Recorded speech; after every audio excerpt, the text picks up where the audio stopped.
A couple of days ago, my son was, would I say, kidnapped by the police people that are in Bori, in Kana local government in Thai.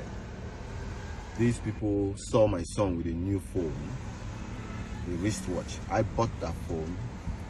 I also bought the wristwatch. I take care of my son. He's in school. I am not that father who is going to abandon his son. I take care of my son. I give him what he needs, not what he wants. These policemen saw my son and took him, dragged him around with guns, threw him in their van, threatened to kill him. Out of fear, my son tried to call me. He couldn't get me because my phone was on airplane mode because of what I was doing. I was at my unit doing soldier thing. They dragged my son around in fear, took my son to where he withdrew all the money he had in his account. What else is stealing? What else is financial crime? What else is what pursuing?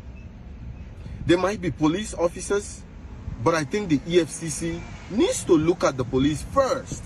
Some of us are overseas killing ourselves, doing the right thing, representing Nigeria well. We could have been doing something crazy. People doing the Yahoo 419, they don't have two heads. They're Nigerians like us. But we chose to do the right thing. We chose to be on the right path. Then the Nigerian police, who are the biggest criminals in uniform and in guns, would go about victimizing innocent Nigerians, the ones that are doing right.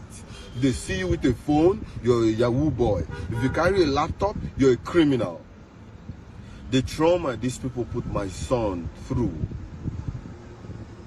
I am filing a lawsuit against that police, the whatever unit or task force that did that to my son.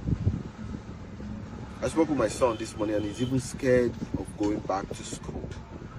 That is how bad this whole thing was. My son is 23. I am thinking that whatever these policemen do is known to the good police officers. And because the good police officers tend to stay quiet about it, it means the good police officers are not actually good. It means the EFCC that is playing blind sight to all these financial crimes happening with the police is also not doing their job. You cannot change things outside when the inside is corrupt. You cannot go on the street harassing young men and women who are striving to survive. There are bad ones out there. There are very bad Nigerians, not just in Nigeria, everywhere in the world. There are good Nigerians as well. So why punish the good ones because some people are bad? When has having a phone become a crime in Nigeria? When has having a phone made you a Yahoo boy in Nigeria? The EFCC needs to start from the police.